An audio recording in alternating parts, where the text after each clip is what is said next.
This one with me, Alison Grange. Now, before we start with this bulletin, we want to urge our viewers to follow all the rules of the national lockdown put in place by the Indian government. Stay home, stay safe, and save lives. Practice social distancing. Do not step out unless it is absolutely necessary. And now let's take a look at the stories. Now let's cross straight to where the Ministry of Health is giving us the daily update. Monitor कर रही है। आर्थिक व्यवस्था को सुदृढ़ बनाने के लिए और नागरिकों को कुछ सुविधाएं प्रदान करने के लिए लॉकडाउन के दौरान कुछ गतिविधियों की अनुमति दी गई है। 26 अप्रैल तक देश में लगभग 80% से अधिक गेहूं की खेती की कटाई हो चुकी है। 2000 से अधिक मुख्य मंडियां यानी 80% मंडियों का संचालन प्रारंभ हो गया है। दाल और तिलहन की खरीद जारी है। किसान रथ ऐप ने कृषक और व्यापारियों के बीच लॉकडाउन के दौरान खरीद एवं बिक्री को सरल कर दिया है। 80,000 से अधिक कृषक और 70,000 से अधिक व्यापारी किसान रथ ऐप पर पंजीकृत हैं। मनरेगा के तहत भी कार्यों ने गति पाई है। वाटर कंजर्वेशन और इरिगेशन जैसे लार्ज कम्युनिटी एसेट्स पर भी मनरेगा के तहत काम शुरू हो गया है और 2 करोड़ से ज्यादा श्रमिकों को रोजगार प्राप्त हुआ है। सर्वे के अनुसार लगभग 60% फूड प्रोसेसिंग यूनिट्स ऑपरेशनल हो गई हैं। स्पेशल इकोनॉमिक जोन्स में 2,825 इकाइयां और इसके अलावा 350 एक्सपोर्ट ओरिएंटेड यूनिट्स भी क्रियाशील हो चुकी हैं। ग्रामीण क्षेत्र में निर्माण कार्यों से, ईंट भट्टों के संचालन से और सड़क परियोजनाओं इत्यादि के प्रारंभ होने से स्थानीय और प्रवासी श्रमिकों को फिर से रोजगार मिल रहा है। ये आवश्यक है कि इन सब कार्यों को करते हुए हम सावधानी बरतें, राष्ट्रीय निर्देशों का पालन करें, जैसे सोशल डिस्टेंसिंग, मास्क पहनना तथा स्वच्छता नियमों का और हेल्थ प्रोटोकॉल्स का अनुपालन करना। जैसे मैंने आप सबके साथ साझा किया था, गृह मंत्रालय द्वारा आपदा प्रबंधन अधिनियम के अंतर्गत गठित इंटर मिनिस्टीरियल सेंट्रल टीमों ने संबंधित राज्यों में पहुंचकर अपना काम शुरू कर दिया है। इन टीमों में वरिष्ठ स्तर के प्रशासनिक अधिकारी थे, सीनियर पब्लिक हेल्थ स्पेशलिस्ट और नेशनल डिजास्टर मैनेजमेंट अथॉरिटी से भी स्पेशलिस्ट थे। उनकी एक्सपर्टीज हम राज्यों के साथ शेयर करना चाह रहे थे, जिससे कि केंद्र और राज्य सरकार मिलकर कोविड-19 के नियंत्रण में सफलता पा सके। आज मैं 2 टीमों के फीडबैक के बारे में आपको जानकारी देना चाहूंगी। पुणे में आईएमसीटी ने विस्तृत दौरे किए हैं। उन्होंने पिंपरी, चिंचवाड़, खरलवाड़ी और बारामती कंटेनमेंट जोन्स के साथ साथ प्रवासी मजदूरों के शेल्टर कैंप्स, सब्जी बाजार, पीडीएस की दुकानें, जिला परिषद का कंट्रोल रूम, नगर निगम का वॉर रूम, अस्पतालों इत्यादि का दौरा किया है। आईएमसीटी ने पाया कि पुणे में कोविड-19 का डबलिंग रेट 7 दिन है, जो बाकी देश की तुलना में थोड़ा सा ज्यादा है, और जहां देश में 23 सैंपल पर कोविड पॉजिटिव केस का एवरेज है, वहां पुणे में 9 सैंपल पर कोविड पॉजिटिव केस है। आईएमसीटी ने सुझाव दिया है कि हाई रिस्क व्यक्तियों की पहचान तेजी से की जानी चाहिए, टेस्टिंग बढ़ानी चाहिए, सर्वेलेंस बढ़ानी चाहिए, कॉन्टैक्ट ट्रेसिंग में भी तेजी लानी चाहिए, और जिससे कि हम ये कार्य पूरा कर सके। स्लम्स में, बाजारों में और अन्य स्थानों पर जहां सोशल डिस्टेंसिंग का पालन ठीक से नहीं हो पा रहा है, वहां प्रोटोकॉल का सख्ती से पालन कराना जरूरी है। स्लम्स में होम क्वारंटाइन के स्थान पर इंस्टीट्यूशनल क्वारंटाइन को बढ़ावा देना जरूरी है।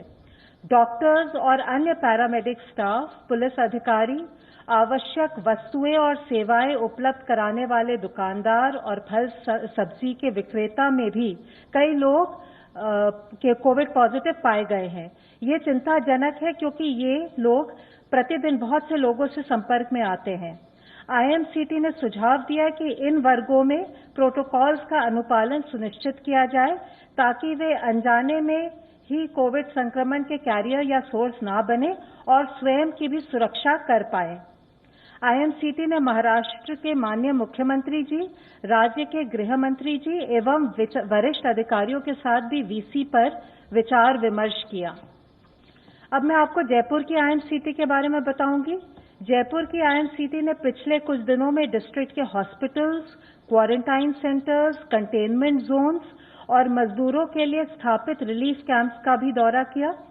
उन्होंने मुख्य सचिव एवं वरिष्ठ अधिकारियों के साथ बैठक की और अपने अनुभव के आधार पर सुझाव दिया कि वॉल्ड सिटी में शाम को लॉकडाउन के नियमों का उल्लंघन न हो, इसके लिए सख्त कदम उठाने की आवश्यकता है। उन्होंने कहा कि इस पर ध्यान दिया जाए कि राशन और आवश्यक वस्तुओं की सप्लाई और भी व्यवस्थित हो। क्वारंटाइन कैंप्स को आवासीय क्षेत्रों से दूर ले जाने की आवश्यकता है। उन्होंने टेस्ट के रिजल्ट्स की गति बढ़ाने पर बल दिया।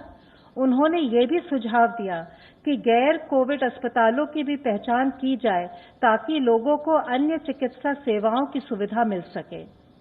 आईएमसीटीज ने दोनों डिस्ट्रिक्ट्स में पाया कि स्थानीय प्रशासन लगन और निष्ठापूर्वक कार्य कर रहे हैं और इन सुझावों से स्थिति को बेहतर बना सकेंगे। कोविड-19 की चेन को हम तभी तोड़ पाएंगे अगर लॉकडाउन के नियमों का अच्छी तरह से पालन हो। इसके लिए ये बहुत आवश्यक है कि हम सब नियमों का पालन करें और सभी राज्य सरकारें लॉकडाउन के वायलेशन पर कड़ी कार्रवाई करें। धन्यवाद। धन्यवाद। Health ministry representative please. कल से अगर हम देखें तो भारत में 1396 नए पॉजिटिव केस आए हैं, which takes our total confirmed cases to 27,892. 20,835 people जो हैं वो एक्टिव मेडिकल सुपरविजन में हैं। पिछले एक दिन में 381 पेशेंट्स आर फाउंड क्योर्ड, जिससे कि हमारा total persons who have been cured the number become 6,184। इसको अगर हम देखें तो हम पाते हैं कि हमारा रिकवरी रेट 22.17% हो चुका है। And the positive news is की हम देख रहे हैं कि प्रोग्रेसिवली हमारे रिकवरी रेट में इजाफा हो रहा है, हमारा रिकवरी रेट बढ़ रहा है। 16 डिस्ट्रिक्ट हैं देश के जहां पर कि पिछले 28 दिनों से कोई केस रिपोर्ट नहीं हुआ है। इन डिस्ट्रिक्ट्स में 3 नए डिस्ट्रिक्ट ऐड हुए हैं। अगर आप देखें 24 अप्रैल से अब तक में, वह है गोंदिया महाराष्ट्र में, देवनगिरी कर्नाटक में, लखीसराय बिहार में। इसी के साथ ही जो डिस्ट्रिक्ट पहले 28 दिन की जिसमें कि पहले केस आए लेकिन 28 दिन से केसेस नहीं आए थे, इससे पहले रिपोर्ट हुई, उनमें से 2 डिस्ट्रिक्ट में नए फ्रेश केसेस भी आए हैं। वह है पीलीभीत उत्तर प्रदेश में और एसपीएस डिस्ट्रिक्ट पंजाब के अंदर। टोटल ऐसे 85 डिस्ट्रिक्ट हैं 25 स्टेट्स और यूनियन टेरिटरीज में जहां पर कि पिछले 14 दिनों से कोई केस रिपोर्ट नहीं हुआ है। यह हम लोगों को जानना होगा, फॉलोअप करना पड़ेगा कि हम अपनी विजिल को कॉन्स्टेंटली उसी मोमेंटम से बनाए रखें ताकि इन डिस्ट्रिक्ट की संख्या बढ़े और इन डिस्ट्रिक्ट में कोई नया केस ना आए। आज माननीय प्रधानमंत्री जी ने सभी राज्यों के मुख्यमंत्रियों के साथ वीडियो कॉन्फ्रेंस के जरिए बातचीत भी की। उन्होंने राज्य के मुख्यमंत्री से कहा कि वह सजग रहें, सचेत रहें। रेड जोन और ऑरेंज जोन में पड़ने वाले सभी जिलों में सख्ती रखते हुए chain of transmission of virus इसको ब्रेक किया जाए। ग्रीन जोन में जिला एडमिनिस्ट्रेशन सर्वेलेंस पर फोकस रखते हुए अलर्ट रहे ताकि उस जिले में यह संकट प्रवेश न करे। कोरोना ग्रसित होना कोई स्टिग्मा नहीं है। जितनी जल्दी सच्चाई का सामना होगा उतनी जल्दी ही और उतने ही अप्रोप्रिएट तरीके से उसका समाधान होगा। एक मुख्य अंश के रूप में माननीय प्रधानमंत्री जी ने यह भी कहा कि इस समय में अन्य आरोग्य सुविधाएं जैसे कि डायलिसिस, अन्य बीमारियां, उनके ट्रीटमेंट आदि में भी कोई ढिलाई ना होने दें। परंपरागत मेडिकल व्यवस्था सुचारू रूप से चलती रहे। रेड जोन से ऑरेंज जोन, ऑरेंज जोन से ग्रीन जोन में जिले को ट्रांसफॉर्म करना ही हमारा मंत्र होना चाहिए। आज इसी संदर्भ में आप लोगों को मैं एक और मुख्य विषय के बारे में बताना चाहूंगा। आप सभी को पता है कि हम एक इन्फेक्शियस डिजीज से लड़ रहे हैं और इस लड़ाई में हमें सबका साथ चाहिए, लेकिन कभी कभी लैक ऑफ अवेयरनेस या लैक ऑफ प्रॉपर अंडरस्टैंडिंग के कारण हमारे मन में फियर या पैनिक घर कर लेता है और जो पॉजिटिव पेशेंट्स होते हैं या जो हमारे फ्रंटलाइन वर्कर्स काम कर रहे हैं, हम उनके साथ स्टिग्मा एसोसिएट करने लगते हैं। हम उन्हें स्टिग्मेटाइज करते हैं, हम उनके साथ भेदभाव करते हैं। लेकिन हमें समझना होगा कि हमारी लड़ाई बीमारी के साथ है, ना कि बीमार व्यक्ति के साथ। इस स्टिग्मा के चलते हुए कई बार पेशेंट्स भी अपने आप को छुपाने की कोशिश करते हैं और ट्रीटमेंट लेने से कतराते हैं। इससे न केवल उस पेशेंट को हार्म होता है, उसकी फैमिली को हार्म होता है, बल्कि पूरी सोसाइटी को नुकसान होना संभव है। जरूरत है कि हम पेशेंट्स का साथ दें, उसके साथ खड़े हों और उसका सपोर्ट बने। हमें मिस इन्फॉर्मेशन और पैनिक को फैलने से रोकना है। कोविड-19 के स्प्रेड के लिए किसी भी कम्युनिटी या एरिया को लेबल नहीं करना है। खास करके हेल्थ केयर और सैनिटरी वर्कर्स या पुलिस को टारगेट नहीं करना चाहिए, क्योंकि वे हमारी मदद के लिए कार्य कर रहे हैं। स्टिग्मा के इस डीप रूटेड इशू को एक इंटेंसिव कैंपेन के माध्यम से आज हम सबको मिलकर एड्रेस करने की जरूरत है। हमें ये समझना होगा कि जो रिकवर्ड पेशेंट हैं वह कोई ट्रांसमिशन नहीं करते, बल्कि वो एक पोटेंशियल सोर्स हो सकते हैं हीलिंग के लिए, कि अगर उनका प्लाज्मा थेरेपी जो एक एक्सपेरिमेंटल प्रोसेस हम कर रहे हैं, अगर वह सक्सेस होता है तो उनकी एंटीबॉडीज से और बीमार लोगों को हम ट्रीटमेंट कर पाएंगे। आज जरूरत है कि हर यूथ ग्रुप, हर एनजीओ, हर सेल्फ हेल्प ग्रुप, हर पंचायत लीडर, ग्रास रूट में काम करने वाला हर मनुष्य वह खड़ा हो, वह आगे आए और कम्युनिटी में बिहेवियरल चेंज के लिए हम सब मिलकर प्रयत्न करें। मैं फिर से दोहराना चाहूंगा कि ये लड़ाई पेशेंट्स की नहीं है, डॉक्टर्स की नहीं है, सरकार की नहीं है, बल्कि पूरे समाज और पूरे देश की लड़ाई है। पूरे समाज को साथ लिए बिना, पूरे समाज का सपोर्ट लिए बिना हम ये लड़ाई कभी नहीं जीत पाएंगे। हमारे फ्रंटलाइन वर्कर्स हमारे प्रोटेक्टर्स हैं, हमारे चैंपियंस हैं। हमें उनके साथ भेदभाव नहीं करना है, तो क्योंकि नहीं तो फिर हमारी रक्षा कौन करेगा। इस निस्वार्थ रूप से जब वह हमारी सेवा करने के लिए अपनी जान को जोखिम में डालकर काम कर रहे हैं, तब जरूरत है कि हम उनके सपोर्ट के लिए खड़े हों। हम उनको, जैसे अब तक हमने जनता कर्फ्यू और अदरवाइज भी उनको हमने जिस तरह से सम्मान दिया है, वह सम्मान हमारा कंटिन्यू रहे। और इसी संदर्भ में मैं आप लोगों को दिखाना चाहूंगा कि कैसे हमारे जवान, चाहे वह पुलिस हो या अर्धसैनिक बल के जवान हो, कैसे वे अपनी जान को जोखिम में डालकर हमारी सुरक्षा कर रहे हैं। हम सभी को चाहिए कि हम उनका आभार व्यक्त करें, उन्हें उचित सम्मान दें।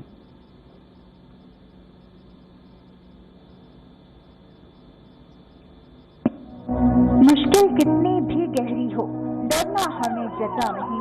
डर के आगे घुटने टेके ऐसे मरना जचा नहीं। आंधी हो या तूफान हो, चलना अपना मकसद है। गहरा हो कितना भी अंधेरा, हमें ठहरना जचा नहीं। देश पर जब भी संकट के बादल घिरते हैं, देश के जवान एक सुरक्षा ढाल बनकर हर आपदा के सामने खड़े हो जाते हैं। ये शूरवीर कोविड-19 के खिलाफ जंग में भी अपनी जान की बाजी लगाकर भी अपना कर्तव्य पालन कर रहे हैं। चाहे क्वारंटीन सेंटर्स के आसपास सुरक्षा के चाक चौबंद इंतजाम हो या लॉकडाउन का पूरी मुस्तैदी के साथ पालन कराना हो, अपना हर फर्ज पूरी शिद्दत के साथ ये कर्मवीर निभा रहे हैं। प्रधानमंत्री नरेंद्र मोदी के एक आह्वान पर सुरक्षाकर्मी, पुलिस के जवान, सेना और अर्धसैनिक बलों के जवान राष्ट्र सेवा में जुट गए।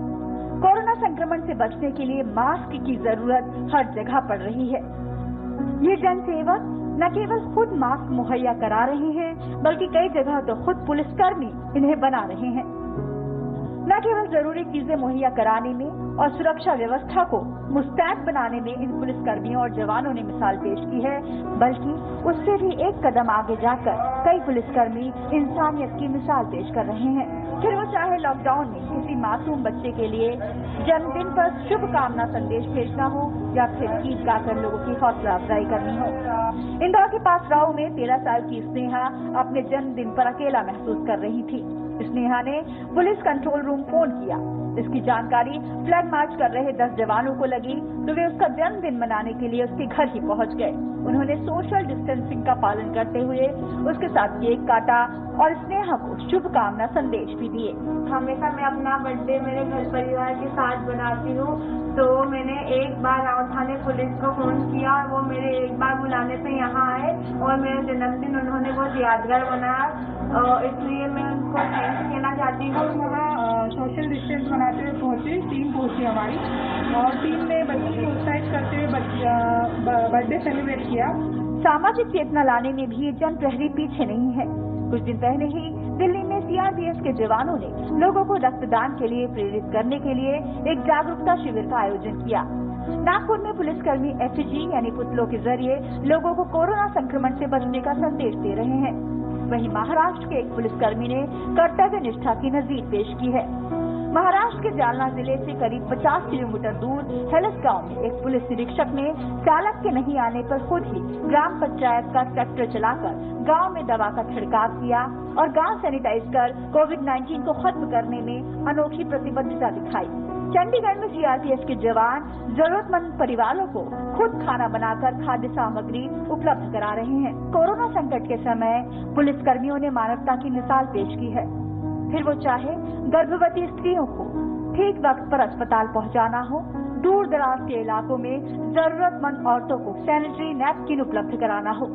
यही नहीं, कई पुलिसकर्मियों ने लोगों को जागरूक करने के लिए बड़े ही रचनात्मक तरीके अपनाए। कोई यमराज बनकर सामने आया तो कहीं कोरोना से बचने के लिए पुलिसकर्मियों ने बड़े ही खास अंदाज के हेलमेट पहने। वहीं भारतीय नौसेना ने भी मुंबई में ईरान से आए संक्रमितों को सफलतापूर्वक क्वारंटाइन कराने में मदद की।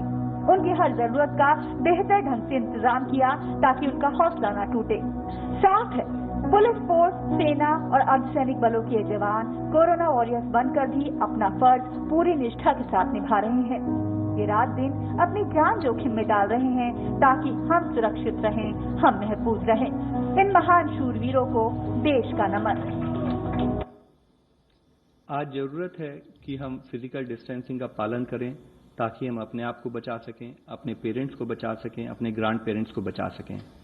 अंत में मैं माननीय प्रधानमंत्री जी के कहे शब्दों को ही दोहराना चाहूंगा। कोविड-19 does not see race, religion, colour, caste, creed, language, or borders before striking. Our response and conduct thereafter should attach primacy to unity and brotherhood. We are in this together. Dhanyavad. Dhanyavad. Friends, today we have with us chairman for the Empowered Group 5. So I'll request sir to brief you about the Empowered Group 5. नमस्कार, मेरा नाम परमेश्वरन अय्यर है और मैं empowered group 5 जो कि supply chain और logistics of essential items पर फोकस करता है, उसका मैं कन्वीनर हूँ। और आज इस प्रेजेंटेशन में मैं आपको जो अभी तक जो प्रोग्रेस हुई है उसके बारे में मैं आपको कुछ एलिमेंट्स दिखाऊंगा। इसका अगर आप एक स्नैपशॉट देखेंगे, इम्प्रूवमेंट इन की supply chain indicators from the 30th of March, a day after the groups were constituted, to 25th April. This is the latest data. If you look at trucks moving food and pharma, एक important indicator है mobility का. It was about 46% and it has gone up to 76 and it's increasing rapidly. So there has been significant improvement in movement of food and pharma, two of the most essential items. Railways has done a tremendous job also. और अगर आप rakes movement देखेंगे, you will see it has gone up on this date. It was less earlier, from 67% on 30th March to almost 80%. It's closing at 76% as on 25th April. Ports, another critical junction point for logistics, imports, exports.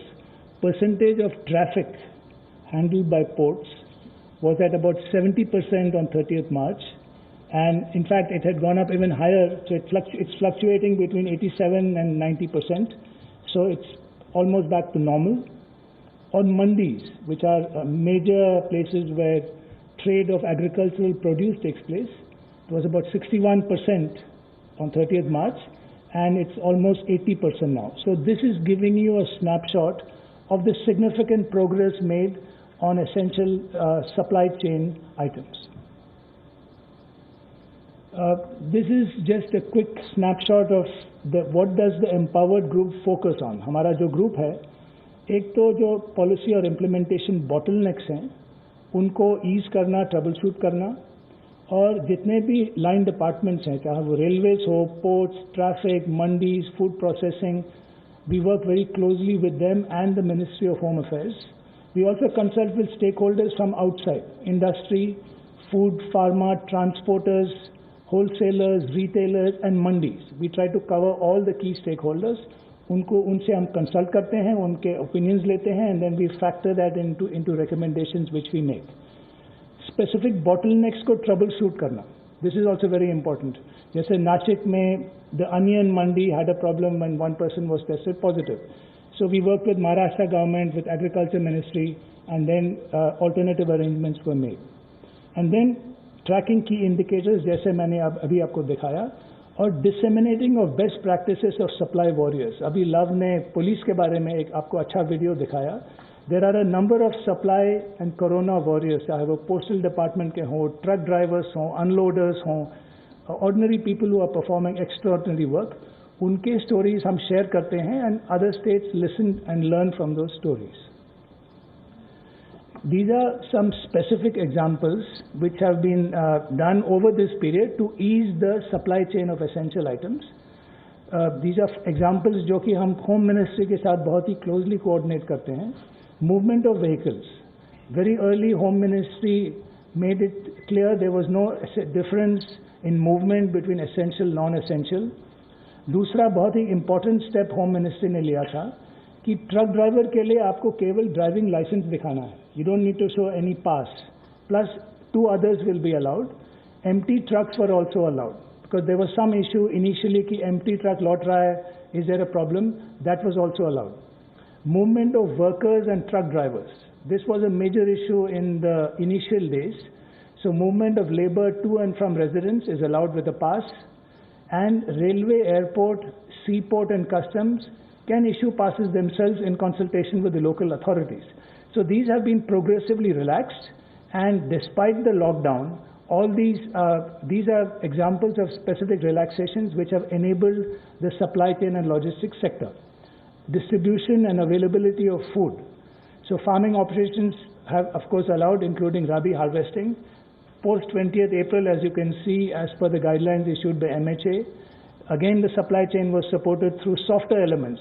Dhabas are now functioning, repair shops for truck drivers, and of course operation of mandis, which is a very important part for the farmers to sell their produce. And manufacturing units, in fact, the entire manufacturing supply value chain, चाहे वो manufacturing हो, distribution हो, packaging ho, and all ancillary activities. So the forward and backward industry linkages were operationalized. Food processing specifically, particularly in relation to the farmers, and packaging unit operations were also allowed.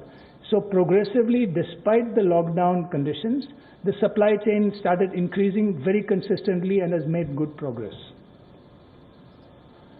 These are some examples of which government institutions who are working round the clock to make essentials accessible to all.